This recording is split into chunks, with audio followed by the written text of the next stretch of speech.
J'ai payé une fortune pour ce siège et je refuse de m'asseoir à côté d'elle. La voix claqua comme un fouet à travers le silence feutré de la voiture de première classe du TGV Inouï. Stéphane Sterling ne s'était pas contenté de le dire. Il avait craché les mots. Son visage était un masque de rage pourpre. Un doigt tremblant pointait directement une femme assise calmement au siège 4A. Il pensait que son costume sur mesure, sa montre de luxe et son statut, grand voyageur le club, lui donnaient le pouvoir de réorganiser le monde à sa guise.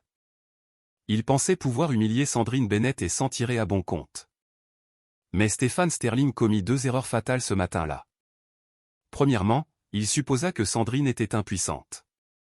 Et deuxièmement, il ne réalisa pas que la personne même sur qui il hurlait tenait son avenir tout entier dans le creux de sa main.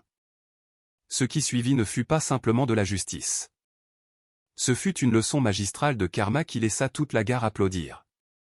L'air à l'intérieur de la gare de Lyon, à Paris, était saturé par l'odeur du café coûteux et l'énergie frénétique d'un départ en vacances. Dehors, le vent de décembre fouettait les grandes verrières, mais à l'intérieur, le climat était contrôlé, stérile et bourdonnant de la tension de milliers de personnes essayant d'aller ailleurs. Le docteur Sandrine Bennett ajusta la anse de son sac en cuir et vérifia le panneau des départs. TGV destination Avignon, à l'heure. Elle exhala un long soupir lent qui résonna légèrement dans sa poitrine. La semaine avait été exténuante. En tant que nouvelle vice-présidente senior des acquisitions mondiales pour Horizon Enterprises, l'une des plus grandes sociétés de capital risque au monde, Sandrine avait passé les 6 derniers jours à éteindre des incendies à Chicago, Tokyo et Paris. Elle n'avait pas dormi dans son propre lit depuis près d'1 mois. Ses yeux, encadrés par d'élégantes lunettes en écaille, semblaient lourds, mais sa posture restait impeccable.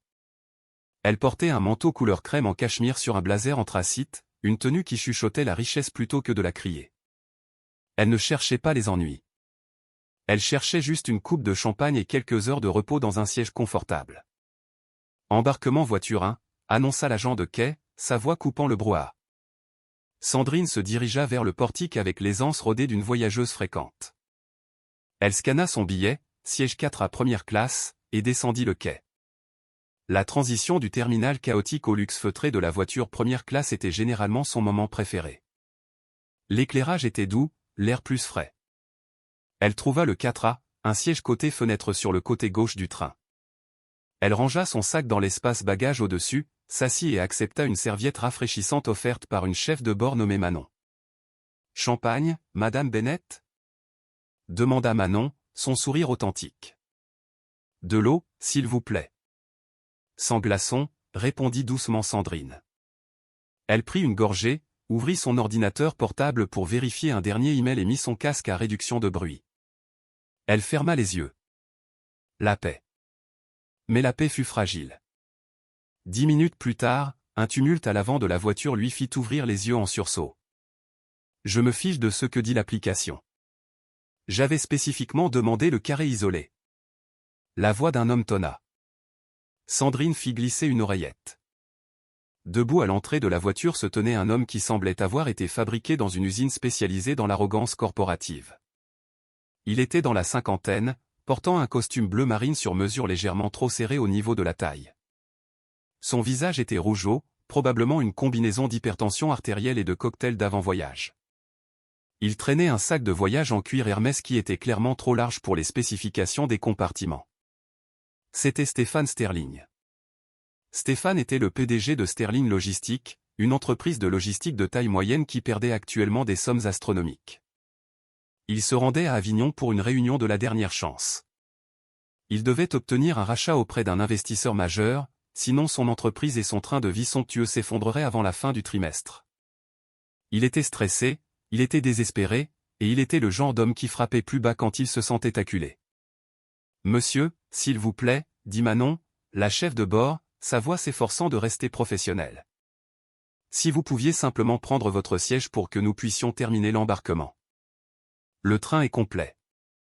Je suis membre grand voyageur le club. » Claqua Stéphane, enfonçant son sac Hermès dans le compartiment au-dessus de la rangée 3 avec assez de force pour faire trembler le plastique. « Je n'ai pas besoin que vous me disiez comment monter dans un train. » Il se tourna, scannant la cabine avec un rictus, cherchant le siège 4B. Sandrine sentit un œuf froid se serrer dans son estomac.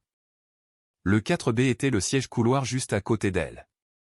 La configuration du haut signifiait qu'il partageait une petite console centrale. Stéphane vit son siège. Puis il vit Sandrine.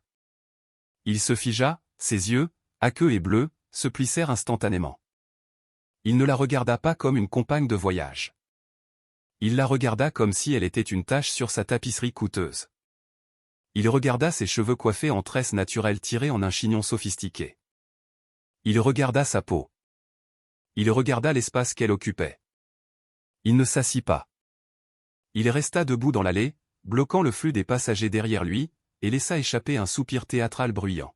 « Est-ce une blague » marmonna Stéphane assez fort pour que les 3 premières rangées entendent. Sandrine ne réagit pas. Elle remit son casque, fixant droit devant elle la fiche de sécurité. Ne pas s'engager, se dit-elle. Il ne vaut pas cette énergie. Mais Stéphane Sterling n'allait pas la laisser l'ignorer. Il tapa fort sur son épaule. Sandrine se tourna lentement, faisant glisser son casque autour de son cou. Elle le regarda dans les yeux, son expression illisible. « Je peux vous aider ?»« Vous êtes dans mon espace, » dit Stéphane. « Je crois que je suis au siège 4A, » dit Sandrine, sa voix calme, possédant la diction distincte et soignée de quelqu'un de hautement éduqué. « Vous êtes au 4B. »« C'est mon siège. »« Votre coude, » mentit Stéphane en pointant son bras, qui était complètement à l'intérieur de son propre accoudoir. Il empiète. « Et votre sac ?» Il pointa sa petite pochette glissée à ses pieds. « C'est un danger pour la sécurité. »« Déplacez-le. »« Mon sac est très bien là, monsieur, » dit Sandrine en se tournant vers sa fenêtre. Le visage de Stéphane vira à une nuance plus foncée de prune. Il n'avait pas l'habitude d'être éconduit, certainement pas par des femmes, et définitivement pas par des femmes noires. Dans le monde de Stéphane, les gens comme Sandrine étaient des secrétaires, des agents d'entretien ou des subordonnés. Ils n'étaient pas des égaux assis en première classe, sirotant de l'eau minérale pendant qu'il restait debout dans l'allée. Il se tourna vers Manon, qui se précipitait. « Je veux changer de siège, » exigea Stéphane. Manon vérifia sa tablette. « Je suis désolé, monsieur Sterling. Le train est complet. Chaque siège est pris. »« Je m'en fiche, » siffla Stéphane. « Déplacez-la. » La voiture devint silencieuse. Le bourdonnement de fond de la gare sembla s'évanouir. « Pardon ?» Manon cligna des yeux, stupéfaite. « Vous m'avez entendu, » dit Stéphane, sa voix montant en volume. « Mettez-la en seconde classe. Surclassez quelqu'un d'autre. J'ai une réunion très importante à Avignon à préparer, et je ne peux pas me concentrer assis à côté d'eux. » Il agita une main méprisante vers Sandrine. « À côté de ça. » Sandrine Bennett prit une profonde inspiration. Elle avait affaire à des hommes comme Stéphane Sterling depuis 20 ans dans le monde de l'entreprise. Elle connaissait la taxonomie de la brute. Si vous réagissiez avec colère, il vous traitait d'hystérique. Si vous réagissiez par le silence, il pensait que vous étiez faible. Elle détacha sa ceinture et se leva. Elle n'était pas grande, mais elle avait une présence qui la faisait paraître immense. Elle lissa son blazer. « Monsieur, » dit Sandrine, sa voix se projetant clairement à travers la voiture. « J'ai payé pour ce siège. Je suis fatigué. Je vais à Avignon pour affaires, tout comme vous. Je vous suggère de vous asseoir et d'arrêter de faire une scène. » Stéphane rit. Un son aboyant et cruel. « Affaires ? Quelles affaires ? Vendre des sacs à main de contrefaçon ? » Un hoquet de surprise parcourut la cabine. Un homme au rang 5, un jeune entrepreneur tech nommé Lucas, se leva. « Et mec, ça suffit. Assieds-toi ou descends. » Stéphane se retourna brusquement. « Mêle-toi de tes affaires, gamin. C'est entre moi et la SNCF. » Il se retourna vers Manon, sortant son téléphone. « Je veux le responsable maintenant. Je veux que cette femme soit débarquée. Elle est agressive. Elle me menace. » C'était une tactique classique. Nier, attaquer, et inverser victime et agresseur. Il essayait de peindre Sandrine comme l'agresseur. « Monsieur, elle n'a rien fait, » dit Manon, ses mains tremblant légèrement. « C'est vous qui retardez le départ. Je suis Stéphane Sterling, cria-t-il, les veines de son cou saillant. Je dépense 50 000 € par an avec cette compagnie. J'exige que vous me trouviez un voisin convenable. Je ne m'assierai pas à côté d'une embauchée pour les quotas. Sandrine le regarda. Elle ne voyait pas un PDG puissant. Elle voyait un petit homme effrayé. Et soudain, une étincelle de reconnaissance jaillit dans son esprit. Stéphane Sterling. Elle avait vu ce nom sur un dossier sur son bureau il y a 3 jours. Sterling Logistique. L'entreprise de Sandrine, Horizon Enterprises, était l'investisseur majeur que Stéphane allait rencontrer. Il allait à Avignon pour présenter son projet au conseil d'Horizon pour un sauvetage. Sandrine n'était pas juste au conseil. Elle était la présidente du comité qui approuverait ou refuserait son acquisition. Il ne l'avait jamais rencontrée en personne. Leur communication était passée par des intermédiaires et des équipes juridiques. Il n'avait aucune idée que, l'embauché pour les quotas, sur qui il hurlait était la seule personne se tenant entre lui et la faillite. Un petit sourire glacial toucha les lèvres de Sandrine. Elle se rassit. « Je ne bouge pas », dit Sandrine en regardant Manon. « Et je voudrais déposer une plainte formelle concernant le comportement de ce passager. » Stéphane explosa. Il frappa de la main sur le compartiment à bagages. « Écoutez-moi bien. Je ne sais pas pour qui vous vous prenez, mais vous n'avez pas votre place ici. Je connais votre genre. Vous pensez que le monde vous doit une faveur. Eh bien, pas aujourd'hui. Je ne m'assierai pas tant qu'elle ne sera pas partie. » Il attrapa la coudoir de Sandrine, se penchant au-dessus d'elle, envahissant son espace personnel. Son haleine sentait le vieux scotch. « Levez-vous. » C'était la limite. Sandrine ne s'y a pas. Elle appuya à nouveau sur le bouton d'appel. « Ne touchez pas à mon siège et ne me touchez pas. » Manon recula et saisit l'interphone. « Monsieur Miller, nous avons un code rouge en voiture 1. Un passager devient physiquement agressif. » Agressif ? Rugit Stéphane. Je vais vous montrer ce qui est agressif. J'appelle mon avocat. J'aurai votre poste. Il pointa Manon, puis Sandrine. Et je vous ferai bannir de cette ligne. Les passagers étaient maintenant pleinement engagés. Les téléphones étaient sortis. Les lumières rouges des enregistrements vidéo étaient visibles par-dessus les dossiers. Le titre « Raciste en première classe » allait bientôt remplacer « Sterling Logistique » dans les résultats de recherche. Un homme imposant en uniforme, Jean-Pierre Miller, le chef de bord principal, émergea. C'était un vétéran du rail avec des cheveux argentés et un regard qui ne tolérait aucun non-sens. Il marcha droit vers Stéphane. « Monsieur, reculez dans l'allée », commanda Jean-Pierre Miller. « Enfin », dit Stéphane en ajustant sa cravate, pensant que la figure d'autorité était de son côté. « Chef, cette femme refuse d'accommoder ma demande. Je suis un client grand voyageur. J'exige qu'elle soit déplacée en seconde classe pour que je puisse avoir l'espace pour lequel j'ai payé. Elle crée un environnement hostile. » Jean-Pierre Miller regarda Sandrine, qui était assise calmement, les mains croisées sur ses genoux. Il regarda Stéphane, qui transpirait et était rouge écarlate. Il regarda les passagers filmant l'incident.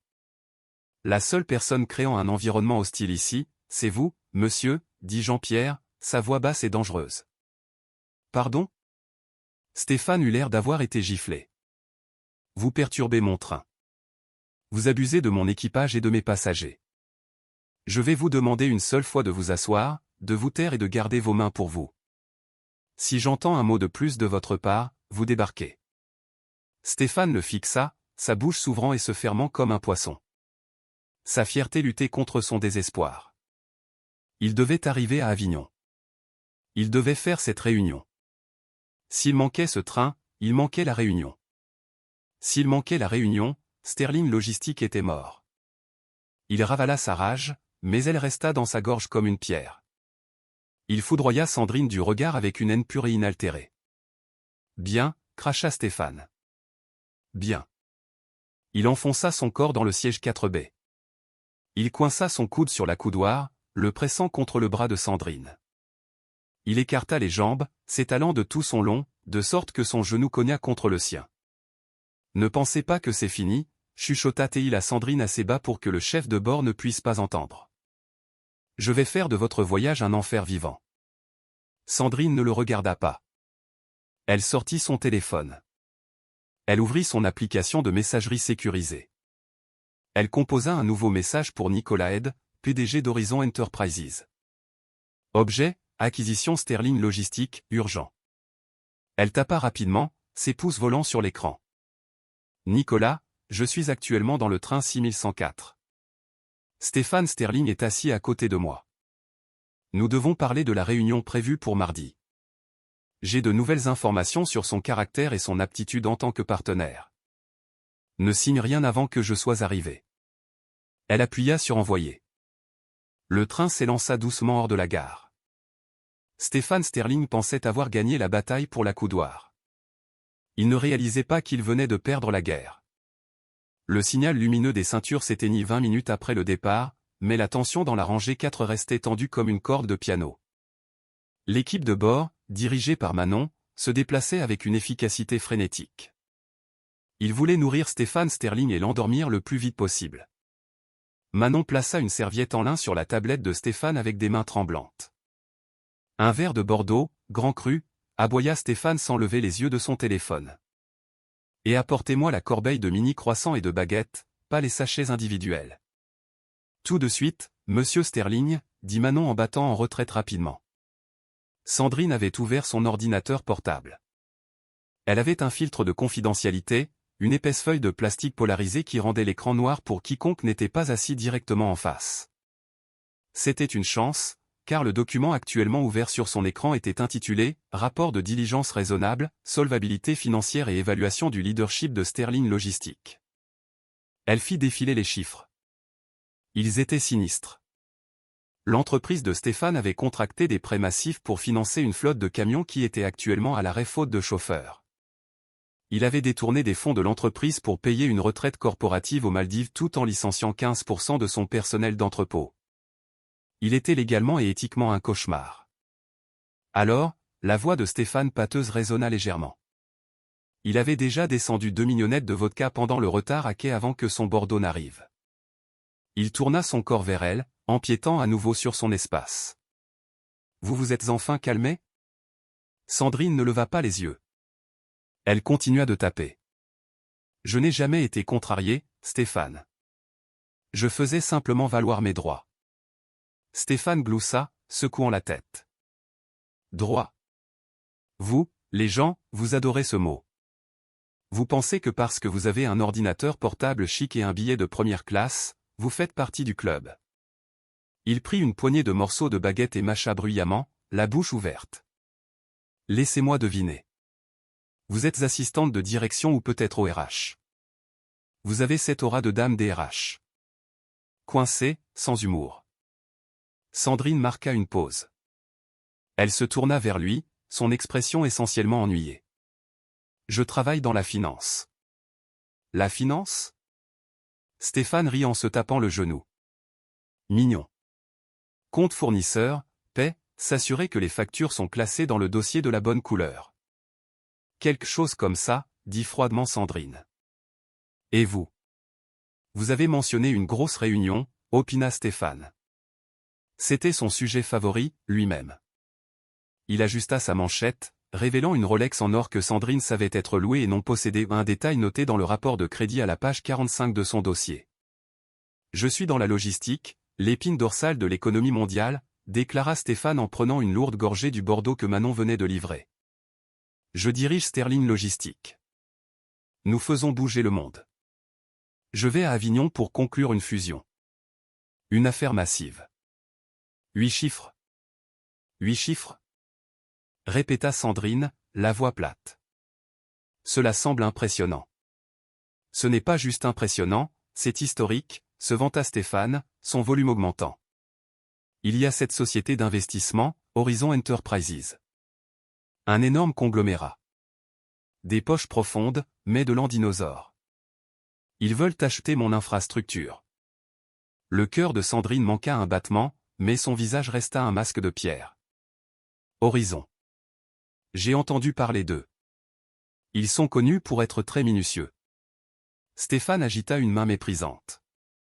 Des bureaucrates, des comptables. Je les éblouis avec des projections depuis des semaines. Il voit les pics de revenus du 3e trimestre et il salive. Il se pencha plus près, sa voix tombant dans un murmure conspirateur et alcoolisé. Entre vous et moi. J'ai un peu massé ces chiffres. Comptabilité créative, vous voyez. J'ai déplacé une partie de la dette vers une société écran au Caïman, reconnu certains revenus futurs plus tôt. Des trucs standards. Les doigts de Sandrine planèrent au-dessus de son clavier. Elle n'en croyait pas ses oreilles. Il confessait une fraude. Il admettait avoir trafiqué les comptes à la personne même envoyée pour l'auditer. Elle appuya subtilement sur l'icône d'enregistrement de son téléphone, qui était posée contre son verre d'eau. « Est-ce légal ?» demanda Sandrine, feignant l'innocence. « C'est le business, ma chérie, ricana Stéphane. C'est un monde où l'homme est un loup pour l'homme. Si Horizon est trop stupide pour le voir, c'est leur problème. Une fois que j'ai leur signature et l'injection de cash, je suis tranquille. Je rembourse la mauvaise dette, je me donne un joli bonus pour avoir réussi le coup, et ensuite peut-être que je prendrai ma retraite. Laissez-les gérer le désordre dans 1 an ou 2. Il vida son verre. Manon, un autre ? Sandrine sentit une fureur froide monter dans sa poitrine. Ce n'était plus seulement le racisme. C'était l'arrogance, la certitude absolue qu'il pouvait mentir, tricher et voler, et que le monde le récompenserait pour cela. Il prévoyait de frauder son entreprise de millions d'euros, ruinant potentiellement les retraites des fonds de pension gérés par Horizon, juste pour sauver sa propre peau. « Et s'ils vous attrapent ?» demanda doucement Sandrine. « S'ils font leur diligence raisonnable ?» Stéphane rit, un son humide et laid. « S'il vous plaît, j'ai rencontré leur équipe. Une bande de gamins sortis de HEC qui n'ont jamais vu l'intérieur d'un entrepôt. Ils regardent des tableurs, pas la réalité. Et la femme qui dirige l'acquisition. Une certaine erreur de casting nommée Bennett. Je ne l'ai pas rencontrée, mais j'ai lu ses emails. Elle a l'air d'une mauviette. Je vais entrer dans cette salle de conférence, les charmer jusqu'à ce qu'ils en perdent leurs pantalons, et ressortir avec un chèque. » Sandrine baissa les yeux vers ses mains. Une certaine erreur de casting nommée Bennett. Elle ferma les yeux une seconde, savourant le moment qui allait venir. « Vous semblez très confiant, » dit Sandrine.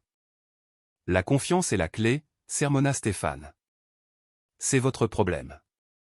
Vous êtes assise là, agrippant votre sac à main, effrayée de prendre des risques. Je prends ce que je veux. C'est pour ça que je suis le PDG et vous êtes.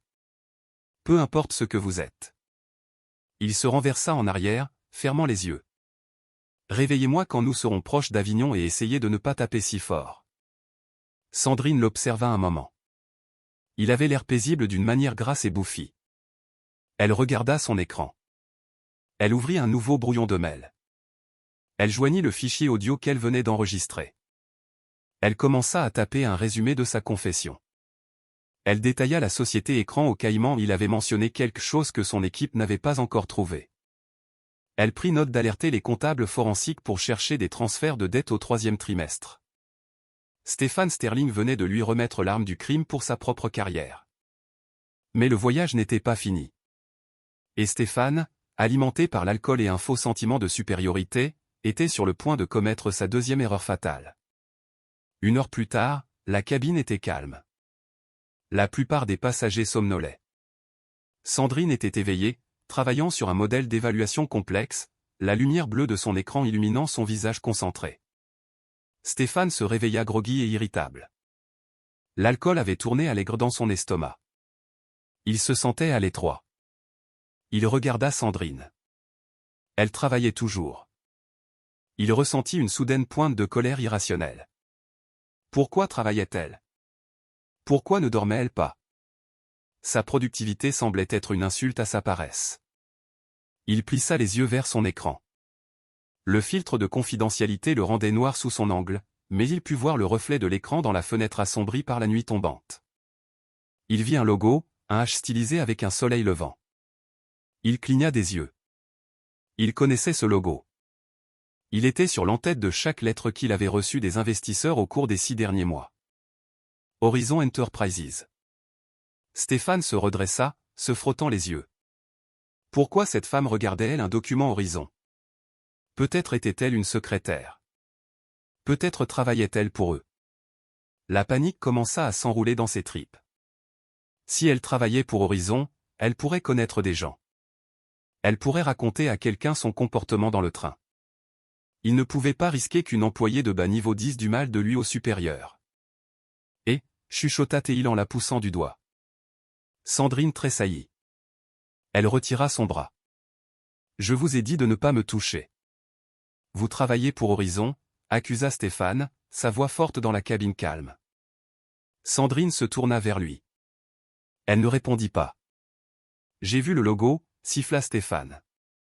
Vous êtes une espionne. C'est pour ça que vous posiez toutes ces questions.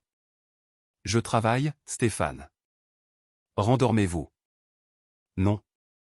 Il attrapa le bord de l'écran de son ordinateur portable et essaya de le tirer vers lui pour voir. Qui êtes-vous? Dans quel département êtes-vous? Si vous êtes une petite analyste de bas étage. Je vous ferai virer si vous soufflez mot de tout ça. Lâchez mon ordinateur, dit Sandrine, sa voix montant. Ce n'était pas une demande. C'était un ordre. Montrez-moi. Stéphane tira violemment l'ordinateur. Sandrine tint bon, mais le mouvement soudain renversa son verre d'eau.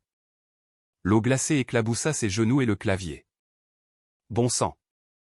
Cria Sandrine en se levant. Stéphane recula précipitamment, réalisant qu'il avait franchi une ligne physique. C'était un accident. Vous avez tiré. Assis. Hurla Sandrine. Le vacarme réveilla la voiture. Jean-Pierre Miller, qui faisait une ronde, émergea, l'air furieux. Manon courait déjà dans l'allée. Il a attrapé mon ordinateur, dit Sandrine en pointant Stéphane, sa voix tremblant d'adrénaline. Il m'a agressé physiquement et a endommagé ma propriété. Elle ment? Cria Stéphane en se levant et en bloquant l'allée. C'est une espionne. Elle travaille pour les gens avec qui je fais affaire. Elle essaie de me saboter. Il avait l'air fou. Sa cravate était défaite, ses cheveux en bataille, ses yeux injectés de sang. Il pointa un doigt tremblant vers Sandrine. Je sais qui vous êtes maintenant. Vous n'êtes personne. Une petite balance. Je vais vous écraser. Jean-Pierre Miller s'interposa entre eux. C'était un homme grand, et il n'avait plus aucune patience. Monsieur Sterling, ça suffit. Rugit Miller. Ne me dites pas ce qui suffit. Stéphane bouscula le chef de bord. C'était une poussée faible, le trébuchement d'un homme ivre plus qu'une attaque, mais c'était un délit grave. Toucher un membre du personnel ferroviaire est passible de poursuite. L'atmosphère dans la cabine passa instantanément de l'agacement au danger. Maîtrisez-le, ordonna calmement Jean-Pierre Miller. Deux autres agents de bord arrivèrent. Stéphane essaya de les frapper, criant des obscénités. Enlevez vos mains de moi. Savez-vous qui je suis? Je suis Stéphane Sterling. Ils le retournèrent. Un agent sécurisa ses bras derrière son dos tandis que l'autre appliquait des menottes en plastique provisoire. Vous ne pouvez pas faire ça, hurla Stéphane alors qu'il le forçait à se rasseoir. C'est de la séquestration. Je poursuivrai la SNCF. Je vous poursuivrai tous. C'est fini, Stéphane, dit Jean-Pierre Miller en se penchant vers son visage. Nous arrivons en gare d'Avignon TGV dans quelques minutes. Vous allez rester assis là. Vous allez garder le silence. Et si vous émettez un son de plus, nous serons obligés de vous bâillonner. Est-ce clair? Stéphane se débattit contre les liens, mais le combat quitta son corps alors qu'il regardait autour de lui. Chaque passager le fixait avec dégoût. Les téléphones enregistraient. Il était prisonnier au siège 4B. Manon apporta une pile de serviettes à Sandrine. Madame Bennett, je suis tellement désolé. Allez-vous bien? Pouvons-nous vous déplacer dans un autre espace? Non, dit Sandrine en séchant sa jupe. Elle regarda Stéphane, qui pleurait maintenant doucement, marmonnant à propos de sa réunion, disant que tout cela était un malentendu. Je reste ici, dit Sandrine. Je veux le voir. Elle se rassit en 4A. Son ordinateur était mouillé, mais le disque dur était crypté et sauvegardé sur le cloud. Elle sortit son téléphone. Elle avait du réseau. Elle envoya un SMS à l'équipe de sécurité d'Horizon. Objet, train 6104. Incident. Message, arrangez-vous pour que la police nationale rencontre le train à quai. Charge, agression, interférence avec l'équipage. Faites aussi rédiger par le juridique une lettre de rupture des négociations pour Sterling Logistique. Je la veux prête à lui être remise dès qu'il descendra du train. Elle regarda Stéphane, qui fixait la fenêtre, des larmes traçant des chemins sur ses joues rouges. Il avait l'air petit. Il avait l'air pathétique. Stéphane, dit-elle doucement. Il tourna la tête, reniflant. Quoi? Vous êtes heureuse? Vous avez ruiné ma vie? Vous avez ruiné votre propre vie, le corrigea-t-elle. Et au fait, je ne suis pas une assistante de direction. Stéphane fronça les sourcils, confus. Quoi? Mon nom est Dr Sandrine Bennett. Je suis la vice-présidente senior des acquisitions mondiales pour Horizon Enterprises. La couleur quitta le visage de Stéphane si complètement qu'il ressembla à un cadavre. Sa bouche s'ouvrit, mais aucun son ne sortit. La réalisation le frappa comme un coup physique. L'erreur de casting. La personne qu'il avait traitée de moins que rien. La personne à qui il avait confessé sa fraude. La personne qui l'avait agressé. Elle était celle qui tenait le chéquier. Je suis celle que vous veniez rencontrer, chuchota Sandrine, sa voix froide comme le Mistral. Et Stéphane, l'accord est mort. Stéphane la fixa, les yeux écarquillés d'horreur alors que tout le poids de son karma s'écrasait sur lui. Il restait quelques minutes avant l'arrivée. Quelques minutes assis à côté de la femme qui possédait maintenant son destin. Menotté. Ce furent les minutes les plus longues de sa vie. Pour Stéphane Sterling, le voyage de Paris à Avignon, habituellement un moment pour se prélasser dans le luxe et rêver de sa propre importance, était devenu une cage. La cabine était silencieuse, sauf pour le faible vrombissement du train ralentissant. Stéphane n'avait pas eu de café. Il était assis dans son costume froissé, les poignets attachés derrière le dos, ses muscles endoloris par l'angle gênant. Mais la douleur physique n'était rien comparée à la torture psychologique rayonnant du siège 4A. Sandrine Bennett n'avait pas bougé. Elle n'avait pas demandé à changer de siège. Au lieu de cela, elle avait transformé son siège en centre de commandement mobile. Utilisant sa tablette et le Wi-Fi du train, elle démantelait la vie de Stéphane avec une précision chirurgicale. Stéphane pouvait voir le reflet de son écran. Il regardait, impuissant, alors qu'elle envoyait email après email. Il vit les lignes d'objet, résiliation immédiate des pourparlers Sterling. Demande d'audit forensique.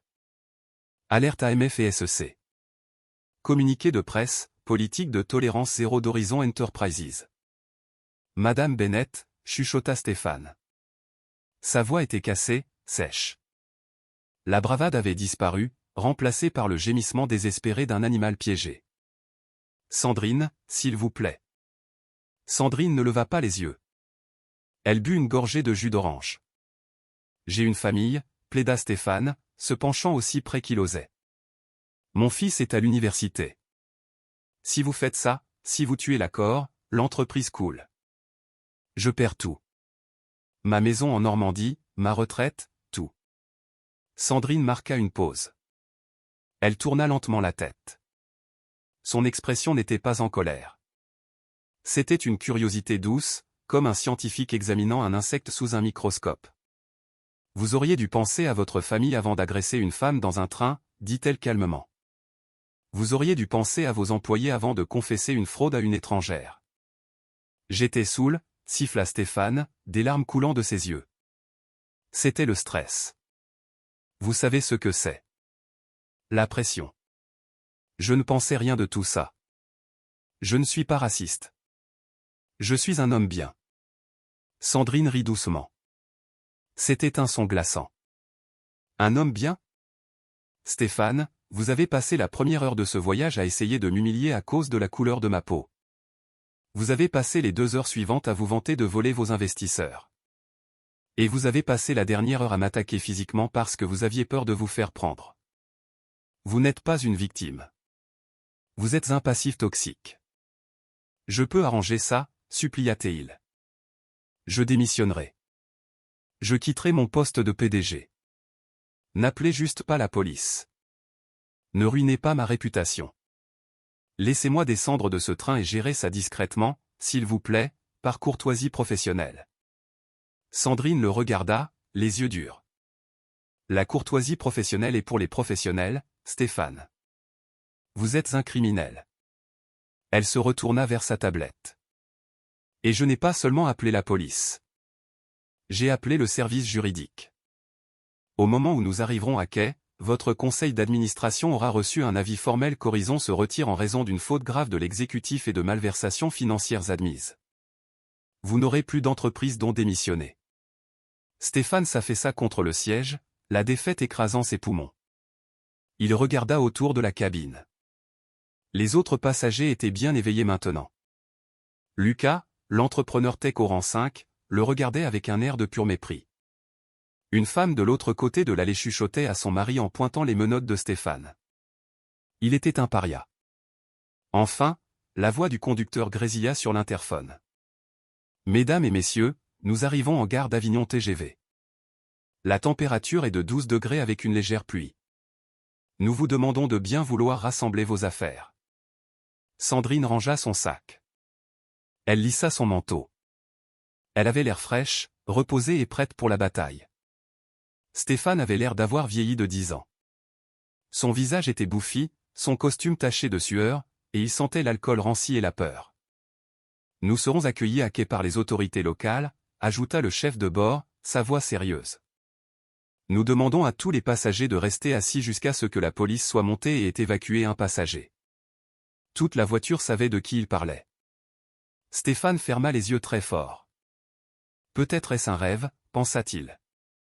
Peut-être que je vais me réveiller dans mon lit en Normandie. Mais alors le train freina avec un crissement métallique. Le convoi ralentit et s'immobilisa finalement à quai. Les portes s'ouvrirent. Un courant d'air froid s'engouffra dans la voiture de première classe. Stéphane retint son souffle. 2 officiers de la police nationale montèrent dans le train. Ils portaient leurs uniformes distinctifs et l'autorité de la loi française. Ils ne souriaient pas. Derrière eux se tenait un homme en costume gris impeccable, l'avocat d'affaires d'Horizon basé en France. Sandrine avait été efficace. Jean-Pierre Miller les accueillit à la porte. Il pointa directement le siège 4B. Les officiers marchèrent dans l'allée. Le silence dans la cabine était lourd, épais d'anticipation. Stéphane Sterling ? Demanda l'officier le plus grand. Stéphane hocha la tête faiblement. Je vous place en garde à vue pour suspicion d'agression, mise en danger de la sécurité d'un transport ferroviaire et entrave à la mission de l'équipage. L'officier sortit une paire de menottes en acier froid pour remplacer les attaches en plastique. Le cliquetis du métal se verrouillant résonna dans la cabine silencieuse. Levez-vous, dit l'officier. Stéphane lutta pour se lever. Ses jambes étaient engourdies. Il trébucha dans l'allée. Attendez, dit Sandrine. Elle se leva. Elle plongea la main dans son sac et en sortit une épaisse enveloppe couleur crème. Elle la tendit à l'homme en costume gris, son avocat. Donnez ceci à monsieur Sterling, s'il vous plaît, dit Sandrine. L'avocat prit l'enveloppe et la glissa dans la poche de la veste de Stéphane puisque ses mains étaient menottées dans le dos. Qu'est-ce que c'est ? Croassa Stéphane. Ça, dit Sandrine, sa voix portant pour que tout le monde puisse entendre, c'est le rejet officiel de votre proposition d'acquisition. Elle contient également un avis de litige. Horizon Enterprises vous poursuit personnellement pour tentative de fraude et fausse déclaration. Nous avons enregistré votre confession, Stéphane. C'est déjà entre les mains de l'AMF et du parquet national financier. La couleur quitta le visage de Stéphane. Vous l'avez enregistré. Je prends des notes détaillées, dit simplement Sandrine. Passez une bonne journée, monsieur Sterling. La police poussa Stéphane vers l'avant. Alors qu'il était escorté dans l'allée de la voiture première classe, quelque chose d'extraordinaire se produisit. Quelqu'un commença à applaudir. C'était Lucas au rang 5. Puis la femme de l'autre côté de l'allée se joignit à lui. Puis les gens en seconde classe regardant à travers la vitre commencèrent à applaudir. En quelques secondes, tout le train éclatait en ovations. Ce n'était pas un applaudissement poli. C'était une ovation rauque et moqueuse. Bon débarras, cria quelqu'un. Profite bien de la prison, hurla un autre. Stéphane baissa la tête, incapable de regarder quiconque dans les yeux. La marche de la honte était atroce. Il était monté dans ce train en pensant qu'il était un roi. Il le quittait comme un prisonnier. Mais le cauchemar n'était pas fini. Alors que la police l'escortait hors du quai et vers le hall de la gare, Stéphane vit les flashs. Sandrine avait prévenu la presse. Une douzaine de photographes et une équipe de télévision locale attendaient. Les flashs crépitèrent comme des feux d'artifice, l'aveuglant. « Monsieur Sterling, est-il vrai que vous avez agressé une femme dans le train ? Monsieur Sterling, avez-vous admis la fraude ? Stéphane, regardez par ici. » Stéphane essaya de cacher son visage contre son épaule, mais c'était impossible. L'image de Stéphane Sterling, échevelé, menotté et rouge de honte, était diffusée instantanément sur Internet. Sandrine descendit du train un instant plus tard. Elle passa devant l'agitation, la tête haute, ses lunettes de soleil sur le nez. Les journalistes lui crièrent des questions, mais elle les ignora. Elle marcha droit vers le salon VIP où son chauffeur l'attendait. Elle ne regarda pas en arrière vers Stéphane. Elle n'en avait pas besoin. Elle avait déjà gagné. De retour à l'intérieur du terminal, on relisait ses droits à Stéphane alors qu'il le traitait pour le transport au commissariat. Son téléphone, qui avait été confisqué par la police, vibra dans le sac de preuves. C'était un SMS de son conseil d'administration. « Stéphane, nous avons vu la vidéo. Nous avons reçu la lettre d'horizon. Avec effet immédiat, vous êtes révoqué de votre poste de PDG. Ne venez pas au bureau. Le service juridique vous contactera. » Stéphane ne vit pas le SMS, mais il sentit la vibration contre sa hanche. Il savait que c'était fini. Le dur karma ne l'avait pas juste frappé. Il l'avait écrasé comme un train de marchandises. Il fut poussé à l'arrière d'un fourgon de police. La porte métallique claqua, le plongeant dans l'obscurité. Pendant ce temps, Sandrine était assise à l'arrière d'une berline noire, glissant à travers les rues pluvieuses vers le centre d'Avignon. Elle prit une profonde inspiration, laissant enfin ses épaules retomber. Elle sortit son téléphone et appela son assistante. « C'est fait, » dit Sandrine. « Il est en garde à vue. L'accord est mort. Et prends-moi un rendez-vous au spa pour demain matin. Je pense que j'ai mérité un massage. » « Tu es en tendance sur Twitter, Sandrine, » dit son assistante, Chloé, semblant abasourdie.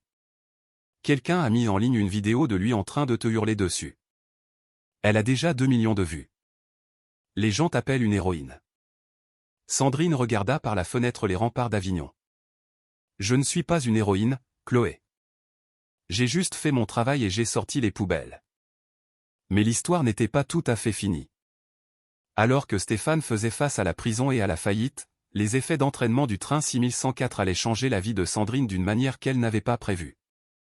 La vidéo était devenue virale, oui, mais elle avait aussi attiré l'attention de quelqu'un de très puissant, quelqu'un qui avait vu comment elle avait géré Stéphane Sterling et décidé que Sandrine Bennett était destinée à de bien plus grandes choses que simplement vice-présidente senior. 6 mois plus tard, le ciel gris semblait peser sur le toit du tribunal judiciaire, un bâtiment sombre. Le temps correspondait à l'ambiance à l'intérieur de la salle d'audience numéro 3. La galerie publique débordait. L'incident du TGV 6104 avait cessé d'être une simple vidéo virale. C'était devenu un marqueur culturel, une étude de cas sur l'arrogance corporative et l'échec catastrophique du caractère. Les images de Stéphane Sterling hurlant sur Sandrine Bennett avaient été vues plus de 50 millions de fois, déclenchant des débats mondiaux sur le racisme ordinaire, le sentiment de droit et le pouvoir incontrôlé de la classe dirigeante. Mais pour Stéphane Sterling, ce n'était pas un débat. C'était la dissection de sa vie. Il se tenait dans le box des accusés, entouré de verres de sécurité épais.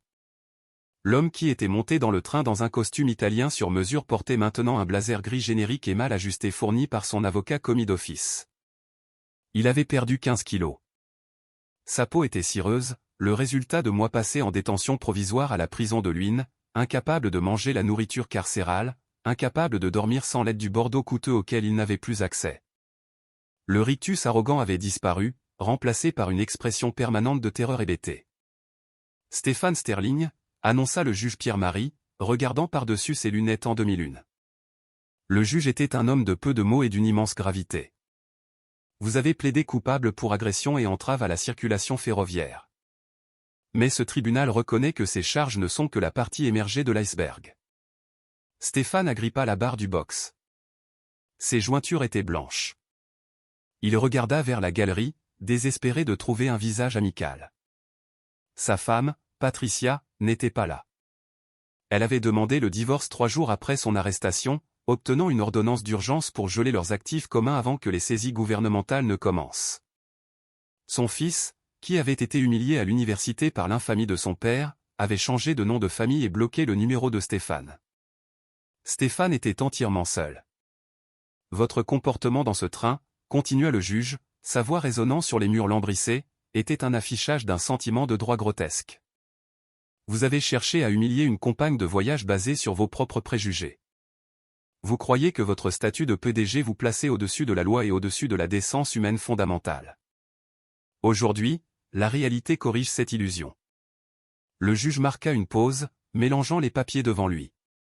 De plus, les preuves fournies par Madame Bennett, votre propre confession enregistrée, ont été remises au parquet national financier ici en France et à la SEC aux États-Unis. Vous n'êtes pas juste un passager perturbateur, Monsieur Sterling. Vous êtes un fraudeur qui a construit un château de cartes sur le dos de vos investisseurs. Stéphane ferma les yeux, des larmes s'échappant. Il savait ce qui allait arriver. Je vous condamne à 14 mois de prison ferme à la maison d'arrêt de Luynes, déclara le juge Pierre-Marie. À votre libération, vous serez immédiatement extradé vers les États-Unis, où vous ferez face à une inculpation fédérale pour fraude électronique et manipulation de titres. Emmenez-le. Le marteau claqua comme un coup de feu. Alors que les gendarmes s'avançaient pour le menotter, Stéphane leva les yeux une dernière fois. Il ne cherchait pas le juge. Il la cherchait elle. Il voulait supplier, crier, demander pitié. Mais Sandrine Bennett n'était pas dans la salle d'audience. Elle n'avait même pas envoyé de représentant. Pour elle, Stéphane Sterling n'était plus une menace ni même une nuisance. Il était un dossier classé. À 6000 km de là, dans un bureau d'angle inondé de soleil au 45e étage d'un gratte-ciel de la Défense, Sandrine Bennett définissait son propre avenir. La skyline de Paris scintillait derrière elle. Elle se tenait près de la fenêtre, tenant une flûte en cristal de Dom Pérignon vintage. L'atmosphère ici était l'opposé polaire du tribunal. C'était lumineux, triomphant et expansif. Nicolas Head, le PDG d'Horizon Enterprises, était assis sur le bord de son bureau en acajou, rayonnant. Le communiqué de presse est parti il y a 10 minutes, dit Nicolas. L'action est déjà en hausse de 4%. Le marché adore l'histoire, l'entreprise avec une conscience. Tu ne nous as pas seulement sauvés d'un mauvais investissement, Sandrine. Tu as donné une âme à la marque. Sandrine se tourna, sa silhouette encadrée par la grande arche. Elle semblait différente de ce qu'elle était dans le train. Le poids de devoir faire ses preuves avait disparu. Elle possédait un pouvoir calme et intouchable maintenant. Et Sterling Logistique ? Demanda Sandrine, sa voix calme. 10 sous, confirma Nicolas. Nous avons racheté les actifs pour une bouchée de pain à la vente aux enchères de faillite ce matin. Nous enlevons le nom Sterling des camions immédiatement. Nous le rebrandons en Horizon Global Transport. Et la meilleure partie, c'est que nous réembauchons le personnel d'entrepôt qu'il avait licencié. Il se leva et leva son verre. À la nouvelle associée gérante d'Horizon Ethical Investment. Sandrine choqua son verre contre le sien. Au travail bien fait, sourit-elle. Elle avait fait plus que prendre le siège de Stéphane. Elle avait pris son industrie, corrigé ses erreurs et accédé à un niveau d'influence qu'il avait seulement prétendu avoir. De retour en France, la réalité du karma s'installait avec une efficacité brutale. La prison de Luynes est connue pour sa surpopulation et sa discipline stricte. C'était bien loin de la voiture première classe d'un TGV. Stéphane fut traité, dépouillé de son costume et on lui donna un uniforme en toile rugueuse. Il fut assigné à une cellule avec un homme nommé Baz, un géant silencieux purgeant une peine pour vol à main armée, qui fit comprendre en 5 minutes que Stéphane devait dormir sur le lit du bas et ne pas parler à moins qu'on ne lui adresse la parole. Le lendemain matin, le gardien frappa contre les barreaux à 6 heures. Sterling. Détail de travail. On y va. Stéphane trébucha dehors, se frottant les yeux. J'ai mal au dos, bégaya Théil. Je ne peux pas porter de charge lourde. J'étais PDG. Je m'en fous que vous soyez la reine d'Angleterre, aboya le gardien. Vous avez été assigné au secteur blanchisserie. On a entendu dire que vous êtes un expert en logistique. Voyons si vous pouvez gérer la logistique de 500 uniformes de détenus sales. Stéphane fut conduit à l'aile de la blanchisserie. L'air était épais de l'odeur d'eau de javel industrielle et de la puanteur humide de la sueur. Il fut poussé vers une pile massive de draps souillés et d'uniformes gris. Triez-les, lavez-les, pliez-les, ordonna le superviseur. Et si le compte est faux ne serait-ce que d'une chaussette, vous perdez vos privilèges de cantine pour une semaine. Stéphane fixa la montagne de linge sale. L'ironie était suffocante.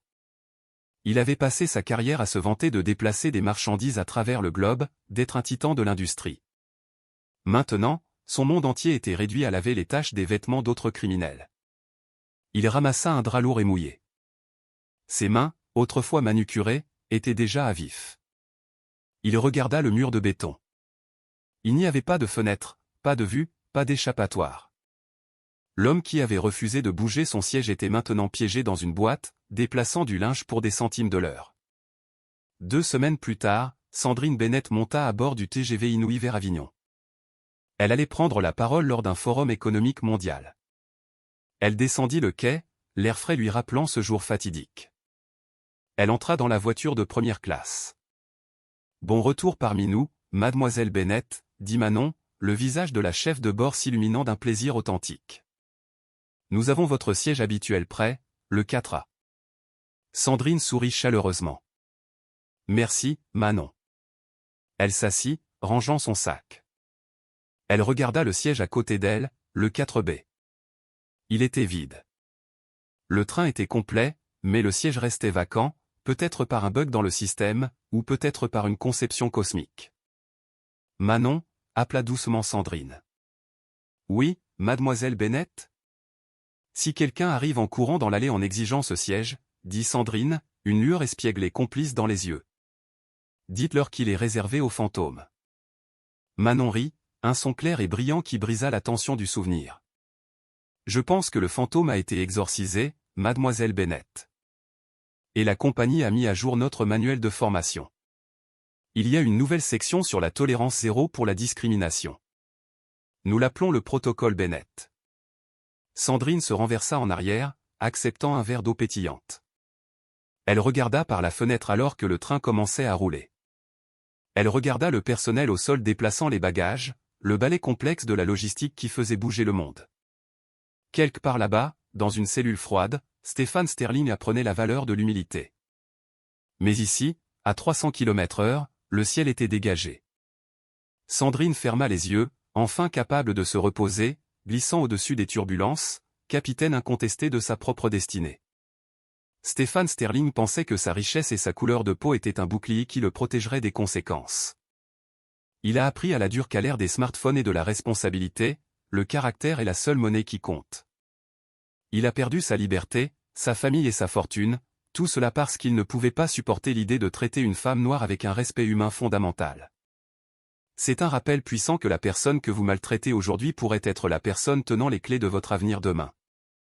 Le karma n'arrive pas toujours instantanément, mais quand il frappe fort.